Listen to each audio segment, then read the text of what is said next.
မင်္ဂလာပါပရိသတ်ကြီးတွေအောင်မြတ်သား channel လေးကနေပြန်လဲကြိုဆိုလိုက်ပါတယ်ဒီနေ့မှာတော့စာရေးဆရာဇေယနာရာမညရေးသားထားတယ်အောင်မြတ်သားနဲ့လက်ပံဒီရွာဆိုတဲ့ဇာတ်လမ်းလေးကိုတင်ဆက်ပေးတော့မှာဖြစ်ပါတယ်အောင်မြတ်သားတို့တွေ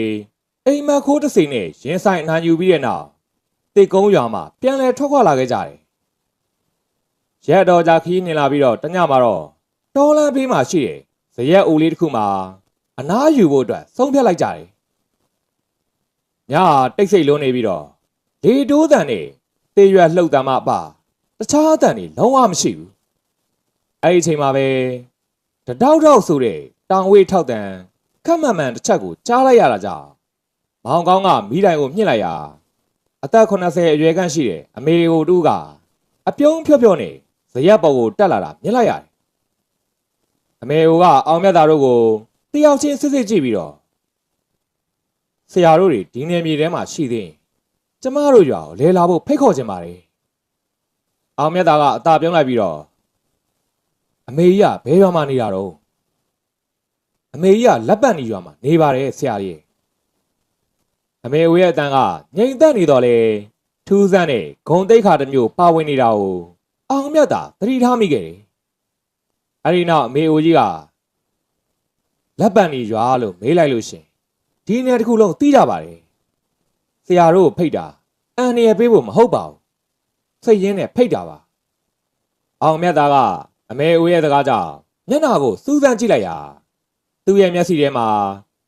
အမေအိုရဲ့ကိုပပတ်လင်မှာတော့လူသားတွေမှမတွေ့ရတဲ့အလင်းရောင်တွေထွက်နေတာမြင်လိုက်ရတယ်အဲ့ဒါကြောင့်ဘာမှဆက်မပြောတော့ဘဲနဲ့ကောင်းပါပြီဗျာကျုပ်တို့တွေအမေကြီးတို့ရွာကိုဆက်ဆက်လာခဲ့ပါမယ်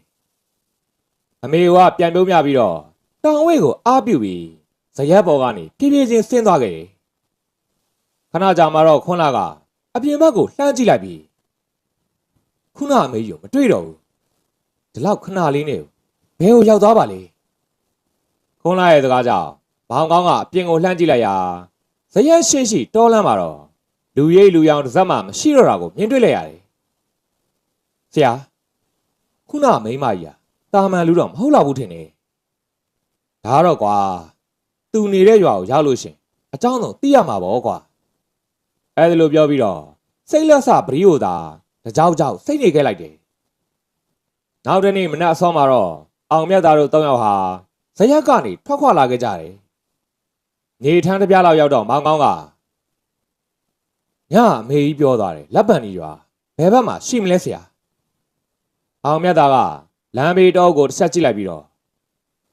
ငါလည်းမသိဘူးကွာဒါမဲ့မပူပါနဲ့ကွာလာခေါ်တဲ့သူကငါတို့လမ်းပြပါလိမ့်မယ်အောင်မြတ်သားကအေးအေးဆေးဆေးပဲပြန်ပြေးလိုက်တယ်၃ယောက်သားဟာတော်လန်အတိုင်းရှောက်လာရင်းနဲ့လမ်းကြိုးလေးတနေရာရောက်မှာတော့အနီရောင်လက်ပံပွင့်တွေကလမ်းဘေးတစ်လျှောက်မှာကျနေတာမြင်လိုက်ရတယ်ဒီမြင်ကွင်းကိုမြင်တဲ့မောင်ကောင်းကလက်ပံပွင့်တစ်ပွင့်ကိုကောက်လိုက်ပြီးတော့ဆရာဒီအချိန်ကလက်ပံပွင့်ကြွေးတဲ့ရာသီမှမဟုတ်တာအောင်မြတ်သားကဘာမှမဖြေဘဲနဲ့ကြွေကြနေတဲ့လက်ပံပွင့်တစ်ပွင့်ကိုကောက်ယူကြည့်လိုက်ပြီးတော့ဒါတွေကငါတို့လမ်းပြနေတာပဲအဲ့ဒါလိုပြောပြီးရှေ့ဆက်လျှောက်လာခဲ့လမ်းကြိုးလေးကိုဖြတ်ကျော်ပြီးတဲ့အချိန်မှာတော့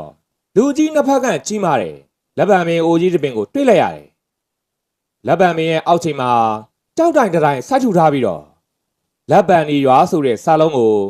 ရှေးဟောင်းမြမအခရာနဲ့ရေးထွင်းထားတာတွေ့လိုက်ရတယ်ရွာဆိုင်ဘုတ်ကိုမြင်တော့မောင်ကောင်းတဲ့ခွန်းလာကအောင်မြတ်သားကိုကြည့်လိုက်ပြီးဆရာကြီးရွာတော့ရောက်ပြီထင်တယ်အဲ့ဒါလိုပြောလိုက်အောင်ပဲရှိသေးတယ်လေပြင်းတစ်ချက်ကရုတ်တရက်တက်ခိုက်သွားပြီးတော့လက်ပံမင်းတစ်ပင်လုံးကပန်းဒီတွေဟာမိုးရွာသလိုပေါ်ကနေဝဲကျလာခဲ့ထူးဆန်းတာကတော့အဲ့ဒီလေပြင်းဟာသူတို့ရှိတဲ့နေရာတစ်ဝိုက်မှာပဲတိုက်ခတ်ပြီးတော့အနီးနားကတစ်ပင်တွေကလုံးဝမလှုပ်ရှားကြဘူးအဲ့ဒီဖြစ်ကြောင့်အောင်မြတ်သားကညလုံးကိုမှိတ်ခါစိတ်လက်ဆပရီးကိုအသာစိတ်လိုက်ပြီးတော့ဒါကငါတို့ကြိုးစိုးတဲ့သဘောပဲကွာအဲ့ဒီအချိန်မှာပဲဆရာတို့ရောက်လာပြီလားဆိုတဲ့အတန်တန်ထွက်ပေါ်လာတာကြောင့်သူတို့တွေလှည့်ကြည့်လိုက်တာအသက်30ကျော်ခန့်ရှိတဲ့ရွာသားတစ်ယောက်ကအပြုံးနဲ့ကျူးစိုးနေတာကိုတွေ့လိုက်ရတယ်အဲ့ဒီလူကအောင်မြတ်သားတို့ကို ပြုံးရွှင်တဲ့မျက်နှာနဲ့ကြည့်လိုက်ပြီးတော့ကျွန်တော်တို့ကဆရာတို့လာဆောင်နေတာပါအမေကြီးကဆရာတို့ဒီနေ့ရောက်မယ်ဆိုပြီးတော့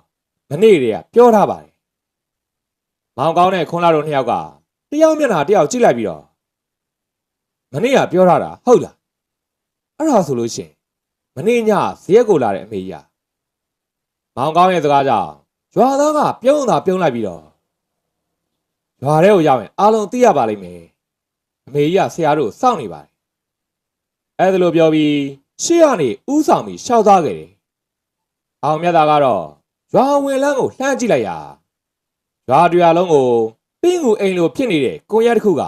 ဖုံးအုပ်ထားတာကိုမြင်လိုက်ရတာကြောင့်ဒီရွာကတော့တာမန်ရွာမဟုတ်ဘူးပဲစိတ်ထဲကနေတိုးတိုးလေးရေရွပြီးတော့ရွာသားရဲ့နောက်မှာလိုက်ဝင်လာခဲ့တယ်လက်ပံဒီရွာကတခြားရွာတွေနဲ့မတူဘဲနဲ့ရွာလန်းတစ်လျှောက်မှာလက်ပံမင်းကြီးတွေစီတန်းပြီးပေါက်နေပြီးတော့အိမ်တိုင်းရဲ့အရှိမလဲအင်းအခရာတွေရေးထိုးထားတယ်ကြောက်တိုင်ငယ်တွေကိုတွေ့လိုက်ရတယ်ရွာထဲမှာကလေးငယ်တွေစော်ကစားနေကြသလိုအမျိုးသမီးများကဆေးမြစ်တွေကိုလှမ်းနေကြပြီးတော့အမျိုးသားတွေကခြံစည်းရိုးကိုပြင်နေကြတယ်ဘသူမျက်နှာမှာမှရန်လိုမှုတွေကြောက်ရွံ့မှုတွေမတွေ့ရဘဲနဲ့အေးချမ်းတဲ့အပြုံးများသာရှိနေကြတယ်အောင်မြတ်သားတို့လည်းလမ်းပြခေါ်လာတဲ့ရွာသားနောက်ကနေလိုက်လာခဲ့ရာရွာလယ်မှာရှိတဲ့လက်ပံမင်းကြီးတပင်အောက်ရောက်လာခဲ့တယ်လက်ပံမင်းကြီးကလူ4-5ယောက်လောက်ဖမ်းမိနိုင်လောက်အောင်ကြီးမားပြီးတော့ပင်စီတဝိုက်မှာတော့အင်းအခရာတွေနဲ့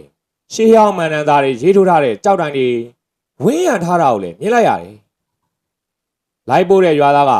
လက်ပံမင်းရှေ့ကိုရောက်တာနဲ့လက်အုပ်ချီကဥညွတ်လိုက်ပြီးတော့အမေကြီးခင်ဗျာဧည့်သည်တော်တွေရောက်လာပါပြီအတန်ဆုံးတာနဲ့လေပြေတစ်ချက်တိုက်ခိုက်လာပြီးတော့ပင်စီတစ်ခုလုံးမှာဒီညိုရောင်အလင်းနှန်းတွေဖြာထွက်လာခဲ့တယ်အဲ့ဒီအလင်းရောင်တွေကြားထဲမှာတော့မနှီးညကဇရက်ပေါ်ကိုတက်လာခဲ့တယ်အမေအိုကြီးရဲ့ပုံရိပ်ဟာတဖြည်းဖြည်းပေါ်လာခဲ့တယ်အမေအိုကြီးရဲ့ခြေပွားကငယ်ကြီးကိုထိမနေပဲနဲ့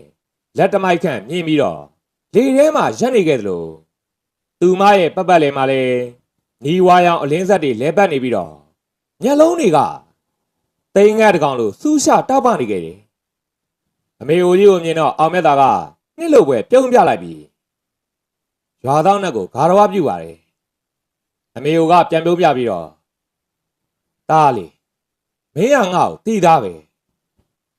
ဇရက်မာတွေကသတိထားမိပါတယ်ဒါပေမဲ့အမေကြီးကိုယ်တိုင်မဖွင့်ပြောသေးလို့မမေးခဲ့တာပါအောင်မြတ်သားရဲ့စကားကြောင့်အမေအိုကြီးကကျင်းနဲ့စွာပြုံးလိုက်ပြီးတော့ငါလေဒီလက်ပံဒီရွာကိုစတင်တီးထောင်ခဲ့တယ်ဘိုးဘေးတွေတိုင်တယ်ခဲ့တဲ့တစ္ဆာကြောင့်ဒီမြေကိုစောင့်ရှောက်နေရတယ်လက်ပံဒီအမေကြီးပဲဒီရွာသားတွေအားလုံးဟာသုံးခုဝေပညာကိုတက်မြောက်ကြတယ်ဒါပေမဲ့ဘသူ့ကိုမှဒုက္ခမပေးကြဘူးဒီပညာနဲ့ယောဂကုတယ်တောတောင်စောင့်ရှောက်တယ်မကောင်းဆိုးဝါးတွေနှိမ့်နေတယ်ဒါပေမဲ့အခုတော့လေငါတို့ရွာရဲ့ငြိမ်းချမ်းမှုကိုဖျက်ဆီးတော့မယ်အန်ရတစ်ခုရောက်လာခဲ့ပြီလက်ပံနေမေကြီးကစကားဆုံးတာနဲ့မျက်နှာပေါ်မှာအပြုံးလဲတဖြည်းဖြည်းပျောက်ကွယ်သွားခဲ့တယ်ပြီးတော့မှအောင်မြတ်သားဘက်ကိုလှည့်ပြီးတော့ငါမင်းတို့ဖိတ်ခေါ်ခဲ့တာဒီရွာမှာဖြစ်လာတော့မယ်ဘေးကြီးတစ်ခုကြောင့်ပဲဘလို့ကပ်ဘေးမျိုးလဲမေကြီးရဲ့ဒီတောတောင်တစ်လျှောက်မှာနှစ်ပေါင်းများစွာလှည့်လည်သွားလာနေတဲ့ဇော်ကြီးတစ်ပါးရှိတယ်သူ့ရဲ့နာမည်အစ်စ်ကိုဘယ်သူမှမသိကြဘူးလူတွေကတော့ကိုငွေသားဇော်ကြီးလို့ခေါ်ကြတယ်ကိုငွေသားဇော်ကြီးဟုတ်လားသူကတာမန်ဇော်ကြီးမဟုတ်ဘူးကွယ်နှစ်ကိုယာနဲ့ချီပြီးတော့အသက်ရှင်လာခဲ့တယ်အောက်လန်းဇော်ကြီးတစ်ပါးပဲသူ့ရဲ့ခန္ဓာကိုယ်မပျက်စီးစေဖို့နဲ့သူ့ပညာကိုပုံမြင့်အောင်လုပ်ဖို့တန်ရှင်းတဲ့ကိုငွေကိုလိုအပ်တယ်ကိုငွေဆိုတာဘာလို့ဆိုလိုတာလဲအရွယ်ရောက်ပြီးတော့အပြစ်ကင်းစင်နေတဲ့အပြိုစင်မိန်းကလေးတွေရဲ့ကိုငွေကိုဆိုလိုတာပဲကွယ်သူကအစီရင်နေနဲ့အဲ့ဒီကိုငွေတွေကိုရယူနေတာအစပိုင်းမှာတော့ဘယ်သူမှမသိကြအဲ့ဒီမိန်းကလေးတွေကညာဘက်ဆိုရင်အိတ်မပြောတော့တယောက်တည်းပြုံးနေတတ်တယ်မမြင်ရတဲ့သူနဲ့စကားပြောနေသလိုဖြစ်လာတယ်ရန်နေငယ်ကြလိုက်တော့စိတ်တွေကဖောက်ပြန်လာတယ်မိသားစုတော့မမှတ်မိတော့တချို့ဆိုရင်တောထဲကိုတယောက်တည်းရှောက်သွားတတ်ကြပြီးတော့တချို့ဆိုရင်ရုတ်တရက်ရီမောလိုက် ရုတ်တရက်ငိုလိုက်နေစိတ်တည်းကမူးမမှန်ဖြစ်သွားကြတယ်အဲ့ဒီဇော်ကြီးကအခုဘယ်မှာရှိနေတော့သူဘယ်မှာရှိလဲဆိုတာအမေကြီးတို့လည်းမသိဘူးကွယ်ဒါမဲ့သူ့ရဲ့ပုံရိပ်ကိုတော့ဖမ်းထားဘူးလေဒီမှာကြည့်အမေကြီးကလက်ကိုဝှေ့ရမ်းလိုက်ရာလေထဲမှာတော့ပုံဝါးဝါပုံရိပ်တစ်ခုပေါ်လာခဲ့တယ်ပုံရိပ်ထဲမှာတော့သပင်ရှည်တွေကိုကြောပေါ်ဖြန်းချထားပြီးတော့ညနာတော့အကိုမုတ်စိတ်မွေးတွေနဲ့ဖုံးအုပ်ထားတဲ့ဇော်ကြီးတစ်ပါးကအင်းဝါကြီးတစ်ခုရဲ့အလင်းမှာထိုင်နေပြီးတော့သူ့ရဲ့ပတ်ပတ်လည်မှာလည်းအနက်ရောင်ခိုးငွေတွေလဲပတ်နေခဲ့တယ်အောင်မြတ်သားကအမေကြီးပြတဲ့ပုံရိပ်ကိုကြည့်လိုက်ပြီးတော့သူ့ပုံစံကိုကြည့်ရတာပညာစွမ်းတော့မနှိမ့်တော့ဘူးဟုတ်တယ်တိုင်လွန်ခဲ့တဲ့3လအတွင်းမှာအနီးနားရွာ9ရွာမှာအပြိုစင်73ရွာစိတ်မူမမှန်ဖြစ်သွားခဲ့ပြီအခုလဲလက်ပံဒီရွာဘက်ကိုလာနိုင်တယ်လို့သတင်းတွေကြားနေရတယ်လက်ပံဒီရွာလို့ပညာသည်တွေရှိတဲ့ရက်ကို तू ကဘာလို့ရွေးချယ်ရတော့ဒါကသူ့အတွက်နှောက်ယှက်ဖြစ်နိုင်တယ်မဟုတ်ဘူးလားဒီရွာကမိန်းကလေးတွေဟာငယ်စဉ်တည်းဟာတစ္ဆာတရားကိုအခြေခံပြီးတော့ကြီးပြင်းလာကြတာသူတို့ရဲ့ကိုငွေတွေဟာတာမန်လူတွေထက်အစပေါင်းများစွာတန့်တင်နေ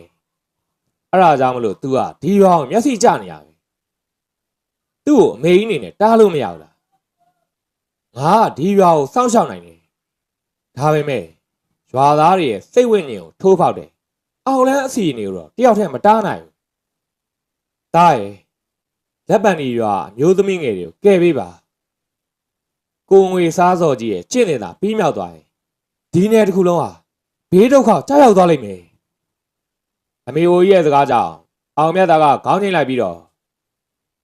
စိတ်ချပါအမေကြီးရဲ့လူအသက်နဲ့လူစိတ်ကိုစတေးပြီးတော့ကျင့်တဲ့ပညာတွေဟာဘယ်တော့မှမတည်မြဲပါဘူးကျုပ်တို့တွေကိုယ်သွမ်းညံသွမ်းရှိသလားကူညီပေးပါမယ်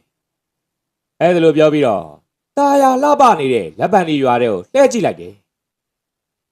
တောတောင်တစ်ခွင်လုံးကမြူကိုးတွေဖုံးလွှမ်းနေပြီးတော့ခွေးဟောင်တန်ငှက်အော်တန်တွေပြင်မကြပဲနဲ့ငြိမ်သက်နေတဲ့ညသကောင်အချိန်မှာတော့လက်ပံဒီရွာနဲ့10မိုင်ခန့်ဝေးတဲ့ကြောက်ရည်ရင်းရွာရဲ့အိမ်တိမ်မှာအသက်18နှစ်အရွယ်မိန်းကလေးတယောက်ကအိယာပေါ်မှာမျက်လုံးဖွင့်လျက်ပြထိုင်နေခဲ့တယ်သူမဟာအသီးစိတ်ကင်းမဲ့နေလို့ထိုင်နေရင်းကနေတစုံတယောက်ခေါ်တန်ကိုကြားလိုက်ရသလိုအိမ်တကားကိုဖြည်းဖြည်းချင်းဖွင့်ပြီးတော့အပြင်ကိုလမ်းလျှောက်ပြီးထွက်လာခဲ့တယ်ထူးဆန်းတာကတော့သူမအိမ်ထဲကနေထွက်လာတာကိုအိမ်မှာအိမ်နေတဲ့သူတွေတယောက်မှမသိကြတာပဲအဲ့ဒီမိန်းကလေးကခြေပလာနဲ့လမ်းလျှောက်နေတော့လေညေကြီးကိုနင်းတန်တစ်ချက်ပင်မချဘူးသူမရဲ့နောက်မှာတော့အနက်ရောင်ခိုးငွေပပတစ်ခုကအရေးလိုကပ်ပါလာခဲ့အဲ့ဒီမိန်းကလေးကတော်လန်တိုင်းတယောက်တည်းရှောက်လာခဲ့ရာဘီးရောင်နီနီတွေထွန်းထားတဲ့ဂူပါတစ်ခုရှိရောက်မှာတော့ကြောက်ရွံ့တုတ်လို့ငြိမ်ပြီးရက်နေခဲ့တယ်အဲ့ဒီချိန်ဂူတွေကနေအထဲကိုဝင်လာခဲ့လေအတန်နဲ့တူမိန်းကလေးရဲ့ခြေထောက်စတင်လှုပ်ရှားပြီးတော့အထဲကိုဝင်လာခဲ့လိုက်တယ်ဂူထဲမှာတော့အင်းဝါကြီးတစ်ခုရှိနေပြီအင်းဝါကြီးပတ်ပတ်လည်မှာတော့အယိုးတွေနဲ့ပြုတ်လုထားတဲ့တိုင်ငယ်တွေစိုက်ထူထားပြီးတော့အဲ့ဒီဘေးမှာအနက်ရောင်ဖျောင်းနိုင်တွေကတစ်ဖြက်ဖြက်လောင်ကျွမ်းနေကြတယ်အင်းဝါရဲ့အလဲမှာတော့သပင်ရှည်တွေကိုကြောပေါ်ချထားပြီးတော့မျက်နှာတစ်ဝက်ကိုမုတ်စိတ်မွေးတွေဖုံးလွှမ်းနေတဲ့ဇော်ကြီးတစ်ပါးဟာတင်းမလေးခွေထားပြီးထိုင်နေခဲ့တယ်သူကရက်နေတဲ့မိန်းကလေးကိုစိုက်ကြည့်ပြီးတော့စီးတဲ့ကိုဝင်လာခဲ့လိုက်မိန်းကလေးကအင်းဝါရဲ့အလဲကိုဝင်လာပြီးတော့ငိမ်သက်စွာဒူးထောက်ပြီးထိုင်ချလိုက်တယ်ဇော်ကြီးကမိန်းကလေးရဲ့ခေါင်းမောက်ကိုလက်တစ်ဖက်နဲ့အုပ်ပြီးတော့ရှေးဟောင်းမန်တန်တွေရွတ်ဆိုလိုက်ရာအင်းဝိုင်းတစ်ခုလုံးကအနက်ရောင်လင်းများတလက်လက်တောက်ပလာခဲ့သလိုမိန်းကလေးရဲ့ပတ်ပတ်လည်မှာလည်းဖြူနုရောင်လင်းမုံတွေထွက်လာပြီးတော့ဇော်ကြီးရဲ့ရှေ့မှာစုဝေးလာခဲ့တယ်ဇော်ကြီးကအဲ့ဒီအလင်းမုံတွေကိုအစီအရင်တွေပြုတ်လုထားတဲ့အိုးငယ်တစ်လုံးထဲမှာထိမ့်သိမ့်လိုက်ပြီးတော့ငါကျင့်တင်နေအောင်မြင်ဖို့အတွက်အပြိုတင်တယောက်ပဲလိုတော့ပါလားဒီကျင့်နေတာအောင်ခဲ့ဒီသဘူးမှာငါ့ကိုဘသူကရှင်းဝင်းတော့မလဲအဲ့ဒါလိုကြုံသွားပြီးတော့ရီမောလိုက်တော့တယ်ပြီးတာနဲ့ဇော်ကြီးကသူမကိုတစ်ချက်မျှမကြည့်တော့ဘဲနဲ့လက်ကိုဝှေ့ရမ်းလိုက်ရာအနက်ရောင်ခုံးငွေတွေကသူမကိုအပြင်ကိုပြန်လဲခေါ်ဆောင်သွားခဲ့တယ်အဲ့ဒီနောက်တယောက်တည်းကြံခဲ့တဲ့ဇော်ကြီးက ဂူနီယာမှာရေးဆွဲထားတဲ့မြေပုံတစ်ခုကိုလှမ်းကြည့်လိုက်တယ်။မြေပုံပေါ်မှာတော့အနီရောင်အဆက်တွေရှိနေပြီးတော့အားလုံးဒီပါကိုအနက်ရောင်မြင်းနေနဲ့ချစ်ထားခဲ့တယ်။အဲ့ဒီထဲမှာမှကြံရှိနေသေးတယ်။အနီရောင်အဆက်တစ်ခုကိုစကြည့်ပြီးတော့လက်ပံဒီရွာတန့်တဲ့နဲ့ကိုငွေ့တွေကငါရလိုက်ရင်ငါအောင်မြင်ပြီ။အောင်မြတ်တာမောင်ကောင်းတဲ့ခွန်းလာတို့၃ယောက်ကရွာထဲမှာရှိတဲ့လက်ပံမင်းကြီးနီးမှာဂျာကြီးတဲခုန်နေကြတယ်။အဲဒီအချိန်မှာပဲဘုံဆိုတဲ့တန်တဲ့သူလက်ပံမင်းကြီးရဲ့ပင်ဒီတွင်းမှာအနီရောင်လေးတစ်ခုရုတ်တရက်ထပ်ပေါ်လာခဲ့တာကြောင့်လှမ်းကြည့်လိုက်ရပင်ဒီလေကနေလက်ပံဒီအမေကြီးရဲ့ပုံရိပ်ပေါ်လာခဲ့ပြီးတော့မျက်နှာမှာစိုးရိမ်မှုတွေပြည့်နှက်နေခဲ့တယ်။ဒါရီသူရွာထဲကိုဝင်လာနေပြီ။ကိုငွေသားစော်ကြီးလား။ဟုတ်တယ်။ तू ကလူကိုယ်တိုင်တော့မလာသေးဘူး။ဒါပေမဲ့သူ့ရဲ့စိတ်ဝိညာဉ်ရိတ်တွေကိုအရင်လွတ်ထားတယ်။အဲဒီအချိန်မှာပဲရွာရဲ့မြောက်ဘက်အစွန်မှာခေါင်းလောင်းတန်တွေတစ်ချက်ပြီးတစ်ချက်ထွက်ပေါ်လာခဲ့တယ်။ရွာသားတွေလည်းအိမ်တွေကနေထွက်လာကြတယ်။အန်ရဲ့အချက်ပေးတံပဲဆိုပြီးတော့ရွာသားတယောက်ကအော်ပြောလိုက်တယ်။အောင်မြတ်သားတို့လည်းထိုနေရာကိုပြေးသွားခဲ့ကြတယ်။ရောက်သွားချိန်မှာတော့အသက်16နှစ်ခန့်ရှိတဲ့မိန်းကလေးတယောက်ဟာလမ်းအလဲမှာမတ်တက်ရက်နေပြီးတော့သူမရဲ့မျက်လုံးတွေကအနက်ရောင်ဖြစ်နေခဲ့တယ်။သူမရဲ့ပါးစပ်ကနေလေလာခဲ့ဆိုတဲ့ယောက်ျားတန်ကြီးထွက်ပေါ်နေတယ်။အောင်မြတ်သားကကောင်မလေးကိုထိန်းထားဖို့အော်ပြောလိုက်ရာရွာသားလေးယောက်ကမိန်းကလေးကိုဝိုင်းပြီးဖမ်းထားလိုက်ကြတယ်။ဒါပေမဲ့မိန်းကလေးရဲ့အားကတာမန်လူထက်စာပေါင်းများစွာကြီးနေခဲ့တာမလို့ဖမ်းချုပ်ထားသူတွေလက်ထက်ကနေအတင်းအကျပ်ရုန်းကန်နေခဲ့တယ်။အောင်မြတ်သားကသူမနှစ်ဖူးကိုကြည့်လိုက်ရာအနက်ရောင်အင်းအမှတ်တစ်ခုပေါ်နေတာကိုတွေ့လိုက်ရတယ်။ဒါစိတ်ဝိညာဉ်ထိုးပေါက်တဲ့အင်းပဲ။အောင်မြတ်သားကအထိတ်လန့်ပြောလိုက်ပြီးတော့ရွယ်အိတ်ထဲမှာအင်းတစ်ချက်ကိုထုတ်ယူပြီးအင်းနှိုးကားတာကိုရွတ်လိုက်ပြီးတော့အင်းများကိုမိန်းကလေးရဲ့နှစ်ဖူးပေါ်မှာကတ်လိုက်တယ်။အင်းများကတ်လိုက်တာနဲ့မိန်းကလေးစီကနေအားဆိုတဲ့အတန်တာကြီးထွက်ပေါ်လာပြီးတော့အနက်ရောင်အခိုးငွေတစ်ခုကသူမရဲ့ခန္ဓာကိုယ်ထဲကနေထိုးထွက်လာခဲ့တယ်။အခိုးငွေတွေကကောင်းငင်ဘော်ကိုတက်သွားဖို့ကြိုးစားနေသည်ခွန်းလာကနေလေတဲ့ကအသင့်ပြင်ထားတဲ့အင်းပြားတွေကိုပြစ်ထည့်လိုက်တယ်။အင်းပြားတွေကမိန်းကလေးရဲ့ကိုယ်ထိတာနဲ့အဖြူရောင်လင်းနှံတွေထွက်ပေါ်လာပြီးတော့ခန္ဓာကိုယ်ထဲကနေထွက်နေတဲ့အခိုးငွေတွေကိုချုပ်နှောင်ထားလိုက်တယ်။မောင်ကောင်းကလည်းမူလပြန်အင်းကိုထုတ်ပြီးပြစ်ထုတ်လိုက်ရာအခိုးငွေအတွင်းကနေလူတယောက်ရဲ့မျက်နှာပေါ်လာခဲ့တယ်။အဲဒီမျက်နှာမှာတော့မုတ်စိတ်ရှည်တွေရှိနေပြီးတော့မျက်လုံးတွေကမွေတကောင်လိုတောက်ပနေတယ်။အဲ့ဒါကကိုငွေသားစော်ကြီးရဲ့မျက်နှာပဲဖြစ်တယ်။ဒေါ်ကြီးကအောင်မြတ်သားကိုစူးစိုက်ကြည့်ပြီးတော့မင်းကငါကိစ္စကိုဝင်ရှုပ်တဲ့သူလား။ငါကမကောင်းမှုလုပ်တဲ့သူတွေကိုတားတာဝင်ရှုပ်တာမဟုတ်ဘူးကွာ။အောင်မြတ်သားရဲ့စကားကြောင့်ဒေါ်ကြီးကရေမောလိုက်ပြီးအဲ့ဒါဆိုလို့ရှိရင်ငါတို့တွေမကြခင်တွေးကြသေးတာပေါ့အဲ့ဒါလိုပြောပြီးတော့ဖနှောက်တစ်ချက်ပေါက်လိုက်ရာခြုံနှောင်ထားတဲ့အခိုးငွေတွေကဖောက်ခနဲလွင့်စင်ပြီးပျောက်ကွယ်သွားခဲ့တယ်အဲ့ဒီအချိန်မှာမိန်းကလေးကသတိရလာပြီးတော့သူဘာဖြစ်သွားလဲဆိုတဲ့ဟန်နဲ့ပတ်ဝန်းကျင်ကိုလိုက်ကြည့်နေခဲ့တယ်အောင်မြတ်သားတို့နဲ့မလှမ်းမကမ်းမှရက်နေတဲ့လက်ပံနေအမေကြီးကညှိုးငယ်တဲ့မျက်နှာထားနဲ့ကြည့်လိုက်ပြီးတော့ဒါရီမကောင်းတော့ဘာဖြစ်လို့လဲအမေကြီးခုနဟာသူ့ရဲ့ဝိညာဉ်တစ်စိတ်တစ်ပိုင်းပဲဒါပေမဲ့သူ့ကိုဖမ်းထားတဲ့အင်းကနေငါခံစားမိတာရှိလိုက်တယ်ဘာလို့လဲအမေကြီးသူ့ကျင့်စဉ်ကနောက်ဆုံးအဆင့်ကိုရောက်နေပြီအမေကြီးရဲ့စကားကြောင့်အောင်မြတ်သားရဲ့မျက်နှာတီးသွားပြီးတော့နောက်ထပ်ဘယ်နှစ်ယောက်လောက်လိုသေးလဲအမေလက်ပံဒီအမေကြီးကမျက်လုံးကိုမှိတ်ပြီးတော့ခဏငြိမ်နေပြီးမှဒီတယောက်ကသူ့ရဲ့နောက်ဆုံးတစ်ယောက်ဖြစ်နိုင်တယ်အဲ့ဒါကြောင့်မလို့ तू ကရှိသမျှအစွမ်းကုန်သုံးပြီးတော့ရွာကိုထက်ရောက်လာနိုင်တယ်လက်ပံနေမေကြီးရဲ့စကားဆုံးတာနဲ့ရွာလေတစ်ဝိုက်မှာတိတ်ဆိတ်မှုကြီးကဖုံးလန်းသွားခဲ့တယ်အောင်မြတ်သားကတော့ခေါင်းကိုအသာနှိမ့်လိုက်ပြီးအဲ့ဒါဆိုလို့ရှင် तू ကအခုချိန်မှာအန်ရဲ့အများဆုံးအချိန်တွေကိုရောက်နေပြီပေါ့လက်ပံနေမေကြီးကလေးလံတဲ့အတန်နဲ့ဟုတ်တယ်သားရဲ့ဒီမင်းကလေးရဲ့ကိုငွေ့ကိုသာရှားသွားတာနဲ့သူ့ရဲ့ကျင့်စဉ်ပြီးမြောက်သွားလိမ့်မယ်ရွာထဲကမင်းကလေးတွေအများကြီး သူကဘာဖြစ်လို့ဒီကောင်မလေးကိုရွေးချယ်ရလဲသူကဒီရွာရဲ့အင်းပညာဆရာကြီးဦးသာထွန်းရဲ့သမီးပဲဒီကလေးမဘာတွေများထူးခြားနေလို့လဲသူ့ကိုမွေးတဲ့နေ့မှာလက်ပံမင်းကြီးတပင်လုံးဟာပန်းနေတပြိုင်တည်းပွင့်ခဲ့တယ်ပြီးတော့ဒီရွာကိုစောင့်ရှောက်နေတဲ့အဆောင်တွေပေါ်လာပြီးတော့ဩဘာဖေးခဲ့ကြတယ်အဲ့ဒါကြောင့်မလို့ဇော်ကြီးကသူ့မောက်လိုချင်နေတာပေါ့လေဟုတ်တယ်ကွယ်အဲ့ဒီချိန်မှာပဲရွာရှိဘက်ကနေပေါက်ကွဲတန်ကြီးတစ်ခုထွက်ပေါ်လာခဲ့တယ်အဲ့ဒီတန်ကြောင့်ရွာသားတွေအားလုံးပြင်အောင်မြတ်တာမောင်ကောင်းနဲ့ခွန်းလာတို့လည်းချက်ချင်းဆိုပြေးထွက်သွားခဲ့ကြတယ်ရွာဆုံးရောက်သားချိန်မှာတော့ကြောက်တိုင်သုံးတိုင်ကျိုးပြတ်နေပြီးတော့အနက်ရောင်ခိုးငွေတွေလွင့်ပြန်နေခဲ့တယ်ရွာကိုကာထားတဲ့စီးကိုတော့ဖြတ်နေကြပြီလက်ပံဒီမေကြီးကထိတ်လန့်နဲ့ပြောလိုက်တယ်အဲ့ဒီချိန်မှာပဲမြေကြီးအောက်ကနေအတန်တွေထွက်ပေါ်လာပြီးတော့အနက်ရောင်လူရိပ်များစွာကမြေပြင်ထဲကနေထွက်လာခဲ့ကြတယ်အောင်မြတ်တာကလွယ်ရိပ်ထဲကနေရှေးဟောင်းအင်းတစ်ချက်ကိုထုတ်လိုက်ပြီးတော့မောင်ကောင်ကံပြန်အင်းကိုပြင်ထားလိုက်တော့ဟုတ်ကဲ့ဆရာခွန်းလာအင်းစီမကြုံအောင်ထိန်းထားလိုက်စိတ်ချပါဆရာအဲ့ဒီနောက်အောင်မြတ်တာကငေကြီးပေါ်မှာ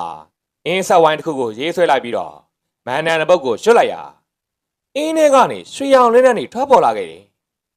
အလင်းရောင်ထဲမှာတော့တူရင်းအင်းကြီးနဲ့တောင်ရှည်ပစိုးကိုကြောင်းကြိုက်ထားတဲ့အင်းဆောင်တွေနတ်အဆောင်လျှောက်တွေနဲ့ပေးဖြူဝေထားတဲ့အဆောင်တချို့ကပေါ်ထွက်လာခဲ့တယ်သူတို့တွေကအနက်ရောင်ဝိညာဉ်တွေကိုတားဆီးတိုက်ခိုက်နေကြသလိုမောင်ကောင်းတဲ့ခွန်းလာတို့ကလည်းအင်းချက်တွေကိုအသုံးပြုပြီးကူညီနေခဲ့ကြတယ်အဲ့ဒီချိန်တော်ရင်တနေရာကဂူကြီးတစ်ခုထဲမှာတော့ကိုငွေစားစော်ကြီးကမျက်လုံးမှိတ်ခါထိုင်နေခဲ့တယ်သူ့ရဲ့ရှေ့ကအစီရင်အိုးထဲမှာအဖြူနုရောင်အလင်းမုံလေး73ခုကလဲပတ်နေပြီးတော့အိုးရဲ့အလဲဘဟုမှာတော့နေရာလွတ်တစ်ခုသာကြံနေခဲ့တော့တယ်ဇော်ကြီးကမျက်လုံးကိုဖွင့်လိုက်ပြီးတော့ရက်ဆက်တဲ့အပြုံးတစ်ခုကိုပြုံးလိုက်ပြီးအောင်မြတ်တာမင်းကငါ့ကိုတားနိုင်မယ်လို့ထင်နေတာလားကွာနောက်3ရက်အတွင်းမှာလက်ပံဒီရွာမင်းကလေးကိုငါရအောင်ယူပြမယ်ပြီးသွားလို့ရှင်ဒီနေတစ်ခုလုံးကငါရဲ့လက်အောက်ကိုရောက်လာလိမ့်မယ်အဲ့ဒါလို့ချိန်သွားပြီးတော့ရီမောလိုက်ရာဇော်ကြီးရဲ့ရီမောတန်ကြီးကဂူတစ်ခုလုံးကိုဟိမ့်ထွက်သွားခဲ့တယ်အဲ့ဒီချိန်မှာပဲဂူနီယံပေါ်မှာရှိတယ်အနက်ရောင်အင်းအခရာတွေကတစ်ဖြက်ဖြက်တောက်ပလာခဲ့တော့တယ်လက်ပံဒီရွာမှာတော့အောင်မြတ်သားတို့ကကျိုးပြတ်နေတဲ့အင်းသီးများကိုပြန်လည်ပြုတ်ပြင်နေကြတယ်အားလုံးပြင်နေပြီးသွားတဲ့ချိန်ရွာလယ်မှာရှိတဲ့လက်ပံမင်းကြီးအောက်မှာရွာသားတွေအားလုံးစုဝေးနေခဲ့ကြတဲ့အချိန်လက်ပံဒီမေကြီးရောက်လာပြီးတော့ဒါသူကမကြခင်လူကိုယ်တိုင်ရောက်လာတော့မယ်နော်သူလာရင်ကောင်းတာပါမေကြီးဟာအခုထိကျုပ်တို့ရင်ဆိုင်ခဲ့တာသူ့ရဲ့ဝိညာဉ်တွေပဲရှိသေးတယ်လူကိုယ်တိုင်လာခဲ့ရင်တော့သူ့ရဲ့အားနည်းချက်ကိုသိရမှာပေါ့အောင်မြတ်သားရဲ့စကားကြောင့်လက်ပံဒီမေကြီးကခေါင်းနှိမ့်လိုက်တယ်ဒါဆိုလို့ရှင်မင်းကိုတခုတော့ပြောပြရမယ်ဘာများလဲမေရဲ့ကိုငွေသားစော်ကြီးကမသေးမျိုးတော့မဟုတ်ဘူးဒါပေမဲ့သူ့ရဲ့အသက်ကိုသူ့ခန္ဓာထဲမှာမထားထားဘူးအဲ့ဒီစကားကြောင့်မောင်ကောင်းနဲ့ခွန်းလာတို့ပင်အံ့ဩသွားကြတယ်အသက်ကိုခန္ဓာထဲမှာမထားဘူးဆိုတာဘာကိုပြောတာလဲမေရဲ့သူ့ဝိညာဉ်ရဲ့တစ်စိတ်တစ်ပိုင်းကိုအစီရင်အိုးတလုံးထဲမှာခွဲထုတ်ပြီးတိမ့်ထားတာအဲ့ဒီအိုးမပြတ်မချင်းသူ့ကိုတတ်ဖို့ကမလွယ်ဘူးဒါဆိုလို့ရှင်ပြဿနာရဲ့ရင်းမြစ်ကအဲ့ဒီအိုးပဲပေါ့ဟုတ်တယ်တားရဲ့ဒါပေမဲ့အဲ့ဒီအိုးဟာဘမာရှိမှန်ဘယ်သူမှမသိကြဘူးအဲ့ဒီချိန်မှာပဲရွာလယ်မှာရှိတဲ့လက်ပံမင်းကြီးရဲ့အကိုင်းတစ်ကိုင်းပေါ်ကိုတိမ်ငှက်ဖြူကြီးတစ်ကောင်လာနာတာမြင်လိုက်ရတယ်တိမ်ငှက်ကြီးကိုမြင်တော့လက်ပံဒီမေကြီးကဝမ်းသာအားရနဲ့ရိုသေပေးလိုက်ပြီးတော့ဒါကမတွေ့ရတာကြားပြီဖြစ်တဲ့ရွာဆောင်ပုဂ္ဂိုလ်ပဲတိမ်ငှက်ဖြူကြီးကခေါင်းမောင်းပေါင်းထားတဲ့အဖိုးကြီးတယောက်တင်ပြောင်းသွားခဲ့တယ်။ "तू ကဘာလုပ်လဲမေကြီးရဲ့။ तू ကဒီရွာကိုစောင့်နေရှေးအောင်အဆောင်တစ်ပါးပဲ။အမေကြီးကတီးလို့ပြောလိုက်တဲ့ချိန်ခေါင်းမောင်းပေါင်းထားတဲ့အဖိုးကသမီးကိုငွေသားစော်ကြီးရဲ့အသက်ဘူးကိုလိုချင်ဇော်ကြီးတောင်ထိပ်ကကြီးပါဇက်ကူထဲမှာရှာပါကြီးပါဇက်ကူဟုတ်လားဖို့ဟုတ်တယ်ကွယ် အဲ့ဒီကူရဲ့အနီးဝန်းကျင်မှာဇော်ကြီးတစ်ပါးလှည့်ပတ်သွားနေတာအဖိုးမြင်ခဲ့ဘူးတယ်အဲ့လိုမှမဟုတ်ရင်လာပညာရောက်တာနဲ့သူကဒီရွာကိုရားတဲ့နည်းနဲ့ဖျက်ဆီးလိုက်မယ်အဖိုးရဲ့စကားကြောင့်အောင်မြတ်သားကရှေ့ကိုတိုးလာပြီးတော့သူကလာပင်းနေမှဒီရွာကိုပြန်လာမှာဆိုတော့ဂျားထဲမှာအချိန်နဲ့ရသေးတာပဲကျွန်တော်တို့ကြီးပဇက်ကိုသွားပြီးတော့သူနဲ့ထိတ်တိုက်ရင်ဆိုင်လိုက်ပါမယ်ဖြစ်ပါမလားသားတို့ရဲ့စိတ်မူပါနဲ့မေကြီးရဲ့ကျွန်တော်တို့တွေကဒီထက်ပိုဆိုးတဲ့အရာတွေတောင်ရင်ဆိုင်လာခဲ့ကြတာပါအဲ့ဒါဆိုလို့ရှင်အမေကြီးတို့တရွာလုံးဟာသားတို့အတွက်ဆူတောင်းပေးနေပါမယ်အမေကြီးရဲ့စကားဆုံးမှာခေါင်းပေါင်းပေါင်းထားတဲ့အဖိုးကြီးကအင်းကြီးအတွင်းထဲကနေပစ္စည်းတစ်ခုကိုထုတ်ပေးလိုက်တယ်ဒါကမြေကြောကြီးတဲ့စားလိုက်ပဲလူလေးတို့အနေနဲ့ကြီးပဇက်ခုကိုသွားဖို့အတွက်သူကလမ်းပြပါလိမ့်မယ်အဲ့ဒါလိုပြောပြီးတော့အောင်မြတ်သားကိုကမ်းပေးလိုက်တယ်အောင်မြတ်သားကအဖိုးကိုကမ်းပေးတဲ့စားလိုက်ကိုလမ်းတစ်ဖက်နဲ့ယူပြီးကြည့်လိုက်ရအဲ့ဒီစားအိတ်ကတာမန်စက်ခုမဟုတ်ဘဲနဲ့အဝါရောင်တန်းနေတဲ့တရေတစ်မျိုးနဲ့ပြုတ်လုပ်ထားသလို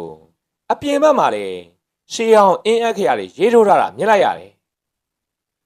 အဲ့ဒီစားလေးကိုရေကြီးပေါ်ဖြန့်လိုက်လို့ရှင်သူ့ဘာသာသူလမ်းပြလိုက်မယ်ကျေးဇူးတင်ပါတယ်အဖိုး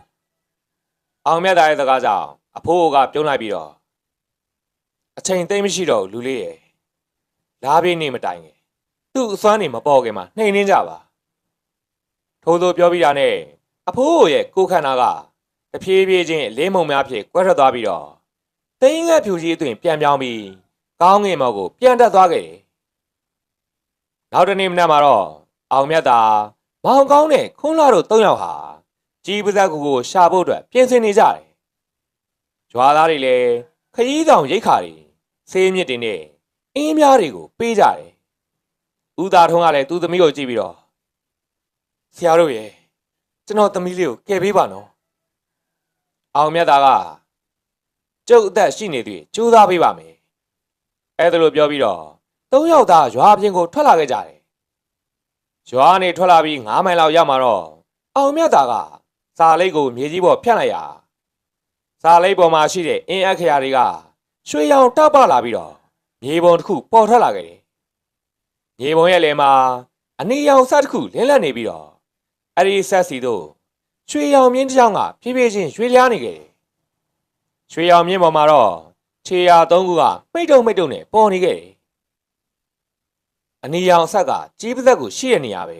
။ရွှေရောင်မြင်းနေရာငါတို့သွားမယ်လမ်းကိုပြရတာခြေရ၃ခုကတော့ငါတို့သွားပဲကွာအောင်မြတ်သားကမောင်ကောင်းတဲ့ခွန်းလာကိုရှင်းပြပြီးတော့မြေပုံရဲ့တခြားတနေရာကိုလက်ညှိုးထိုးပြလိုက်တယ်ဆရာအဲ့ဒါဘာလဲအနက်ရောင်အဆက်တွေအများကြီးငါတို့ရှိတဲ့နေရာကိုလာနေကြပါလားအောင်မြတ်သားစကားဆုံးမှာပဲတောတစ်ခုလုံးမှာရှိတဲ့ငှက်တန်တွေကရုတ်တရက်ပျောက်ကွယ်သွားခဲ့ပြီးတော့မီးလောင်ညှော်နှံ့နေရလာခဲ့တယ်အဲ့ဒီအချိန်မှာပဲတကြစ်ကြစ်ဆိုတဲ့အတန်ကြီးကြားလိုက်ရကြောင်းလှည့်ကြည့်လိုက်ရာတစ်ကိုင်းနေပေါ်မှာလူလိုမြောက်လိုနဲ့ထူးဆန်းတဲ့တရဝါတွေက10ကောင်ခန့်ကတ်တွယ်နေတာကိုတွေ့လိုက်ရတယ်သူတို့ရဲ့မျက်လုံးတွေကအနီရောင်တောက်နေပြီးတော့ပါဇက်ထဲကနေလေအဆွဲရွှေတွေထွက်နေခဲ့တယ်ဆရာအဲ့ဒါဘာကောင်နေလဲငါလည်းခုမှမြင်ဘူးတာကွာအဲ့ဒီစော်ကြီးကတော့သူ့ကူစီငါတို့မရောက်ခင်ငါတို့ဒုက္ခပေးဖို့လှုပ်လိုက်တာပဲဖြစ်ရမယ်အောင်မြတ်သားစကားဆုံးတာနဲ့တကိုင်းပေါ်မှာခိုးတွဲနေကြတဲ့ကောင်တွေကတပြိုင်နက်တည်းခုန်ဆင်းလာခဲ့တယ်အဲ့ဒီတရဝါတွေတကိုင်းပေါ်ကနေခုန်ဆင်းလာတဲ့အတန်ကရေကြီးတစ်ခုလုံးတုံခါသားသလိုခံစားလိုက်ရတယ်သူတို့ရဲ့အော်တန်တွေကလည်းနားစီကိုထိုးဖောက်ဝင်ရောက်လာသလိုစူးရှလွန်နေခဲ့တယ်အောင်မြတ်သားကမျက်လုံးကိုစူးစိုက်ကြည့်လိုက်ရာအဲ့ဒီတရဝါတွေရဲ့ရင်ဘတ်လယ်မှာတော့အနက်ရောင်အင်းအမှတ်သားတွေရေးထိုးထားတာမြင်လိုက်ရတယ်ဒါတွေကအသက်ရှိတဲ့တရဝါတွေမဟုတ်ဘူးကွာဗျာဇော်ကြီးကအောက်လန်းနဲ့ပြုတ်ပြင်ထားတဲ့အဆောင်ကောင်တွေပဲအောင်မြတ်သားစကားဆုံးတာနဲ့တရဝါတစ်ကောင်ကလေထဲကနေခုံဝင်လာပြီးတော့သူ့လက်သေးရှည်ကြီးတွေနဲ့လေပင်ကိုကုတ်ဖို့ကြိုးစားလိုက်တယ်အောင်မြတ်သားကခန္ဓာကိုယ်ကိုအသာချင်းကရှောင်တိတ်လိုက်ပြီးတော့လက်ထဲကအင်းချက်ကိုပြစ်ထုတ်လိုက်တယ်ချောင်းဆိုတဲ့တန်တဲ့တူတရဝါရဲ့နှစ်ဖူးကိုအင်းချက်ထိသွားတာနဲ့ခြေလောင်တဲ့အတန်တကြီးထွက်ပေါ်လာပြီးတော့ တကူလုံးကမီးလောင်လို့မီးလောက်တွေထွက်လာခဲ့တယ်ဒါပေမဲ့ထူးဆန်းတာကတော့အဲ့ဒီတရဝါပြူလဲသွားတဲ့အချိန်မှာပဲအနက်ရောင်ပိုးကောင်တွေကတရဝါရဲ့ကိုယ်ထဲကနေထောင်ချီထွက်လာခဲ့တာပဲဆရာပိုးကောင်တွေခွန်လာအော်လိုက်တဲ့အချိန်မှာပဲပိုးကောင်တွေကခေါင်းငယ်မော်ကိုပြန်တက်ပြီးတော့လူပုံတရံတစ်ခုဖြစ်ပြန်လဲပြီးစုသီးလာခဲ့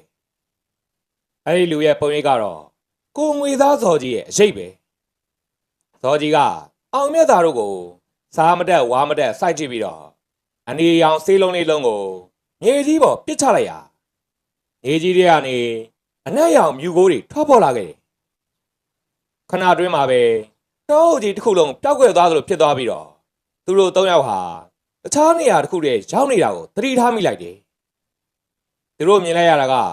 မျက်လုံးအနက်ရောင်တွေဖြစ်နေတဲ့လူတွေကလမ်းမအထက်မှာငြိမ်သက်စွာရပ်နေကြတယ်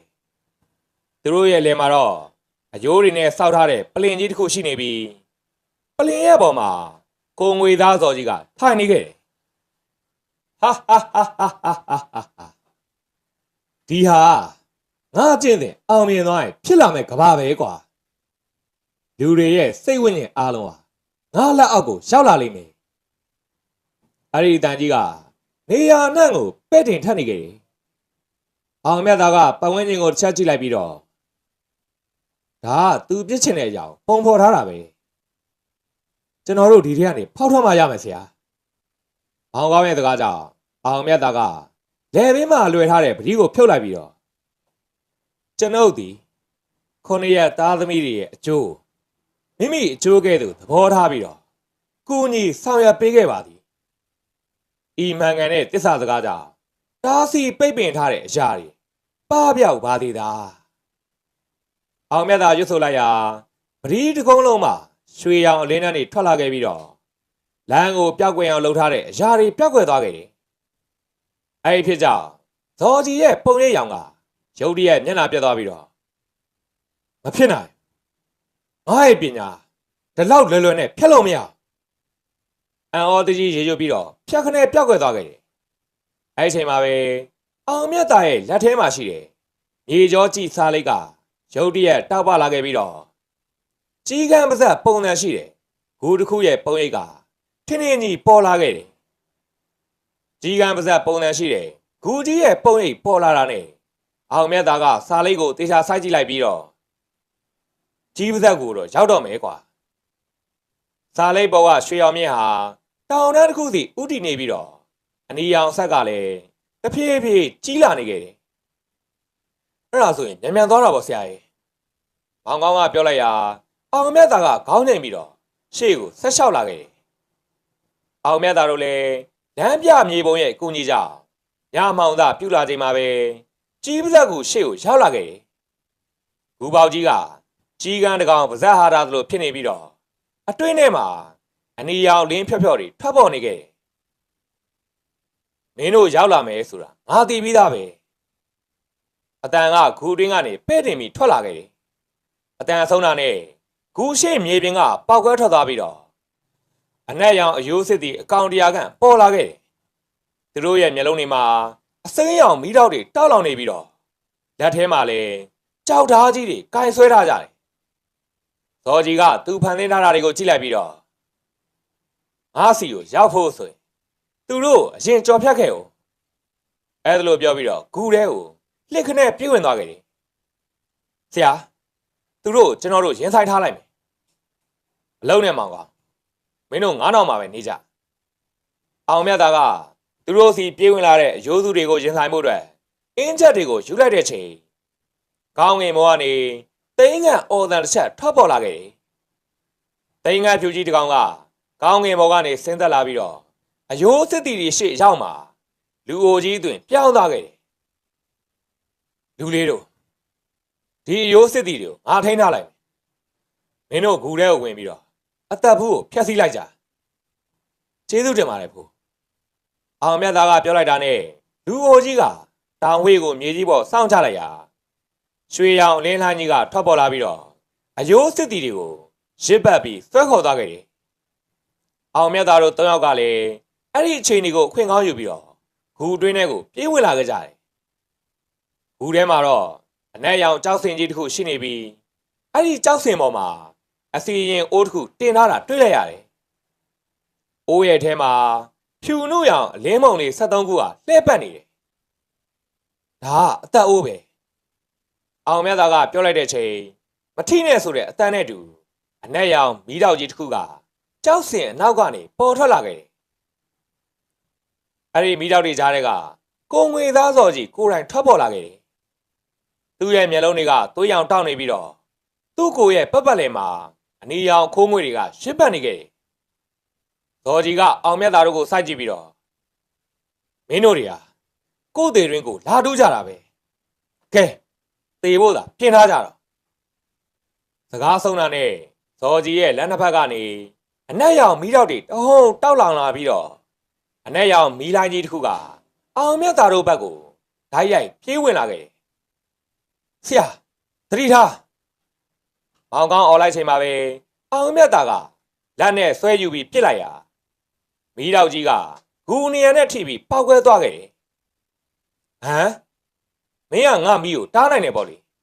။မကောင်းတဲ့ပညာဘလောက်ပဲစွမ်းအားကြီး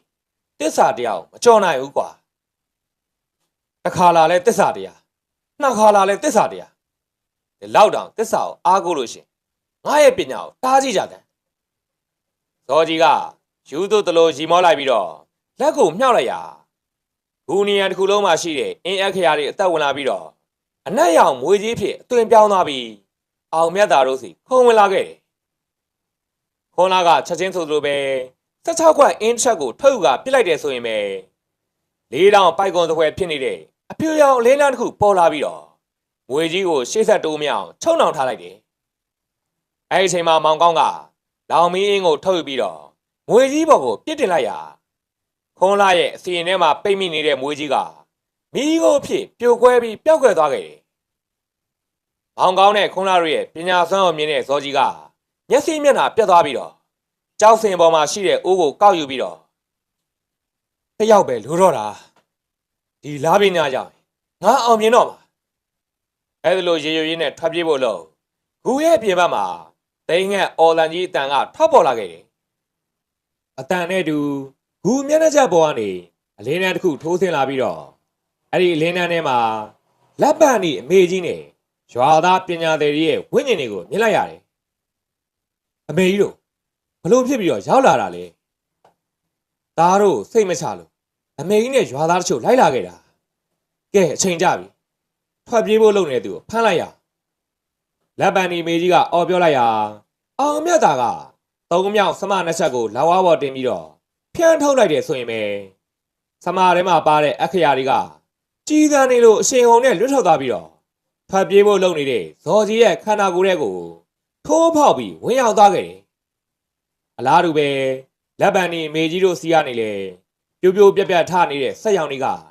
အင်အားချိနဲ့နေတဲ့ဇော်ကြီးရဲ့ရင်းညွန့်တဲ့ကိုဖောက်ဝင်သွားခဲ့တယ်ဇော်ကြီးကနာကျင်သွားအော်ရင်းနဲ့ဘေဘော်ကနေပြုတ်ကျလာတဲ့ချိန်လက်ထဲမှာကင်ထားတဲ့အသက်အိုးကဂူကျမ်းမြင်နဲ့ထိပြီးအကွဲသွားခဲ့တယ်အကြောင်းတွေကတဖြစ်ဖြစ်နဲ့ဆိုသလိုအကွဲလာပြီးတော့နောက်ဆုံးမှာတော့အိုးကြီးတစ်လုံးလုံးပေါက်ကွဲသွားခဲ့တယ်ကွဲသွားတဲ့အိုးတွင်းထဲကနေအဖြူနုရောင်လင်းမုံ73ခုကခေါင်းငယ်မော်ကိုပြန်တက်သွားပြီးလွတ်မြောက်သွားခဲ့တယ်မဖြစ်နိုင်ဘူးငါဒီလိုအချိန်တွေရောက်ဖို့အတွက်နှစ်ပေါင်းရာနဲ့ချီပြီးကြိုးစားခဲ့ရတာအခုလို့ဖြစ်ဖို့မဟုတ်ဘူးဇော်ကြီးကကျုံရနေသူလဲခန္ဓာကိုယ်ကတဖြည်းဖြည်းနဲ့အိုင်းနေချိနေလာခဲ့တယ်အောင်မြတ်သားကသူ့ကိုကြည့်လိုက်ပြီးတော့လူတွေရဲ့မျက်ရည်နဲ့တီးဆောက်ထားတဲ့ပညာဘယ်တော့မှမတည်မြဲဘူးကွာအဲဒီစကားဆုံးမှာပဲဇော်ကြီးရဲ့ခန္ဓာကိုယ်တစ်ခုလုံးကအနက်ရောင်ပြာမုံတွေဖြစ်ပြောင်းလဲသွားပြီးတော့လေထဲကိုလွှဲထွက်သွားတော့တယ်ဇော်ကြီးတေဆုံးသွားတာနဲ့တပြိုင်နက်လက်ပံဒီရွာမှာလဲထူးဆန်းတဲ့အဖြစ်တစ်ခုဖြစ်ပေါ်လာခဲ့တယ်ရွာတရွာလုံးမှာရှိတဲ့လက်ပံမင်းကြီးစီကနေညီရဲတဲ့ပန်းတွေကတပြိုင်နက်တည်းပွင့်လာကြတယ်အနီးနားကရွာတွေမှာရှိနေတဲ့စိတ်မူမူမှန်ဖြစ်နေတဲ့မိန်းကလေး73ယောက်လုံးလည်းအသေးစိတ်တွေပြန်လဲဝင်ရောက်လာခဲ့တယ်ရက်နှင်းငယ်ကြာပြီးတဲ့နောက်မှာတော့အောင်မြတ်သားတို့ထွက်ခွာမဲ့နေ့မှာလက်ပံဒီရွာသားတွေအားလုံးက ရွာထိပ်ကိုလိုက်ပို့ကြတယ်လက်ပံဒီအမေကြီးကလေးပေါ်မှာရပ်ပြီးတော့သားရဲ့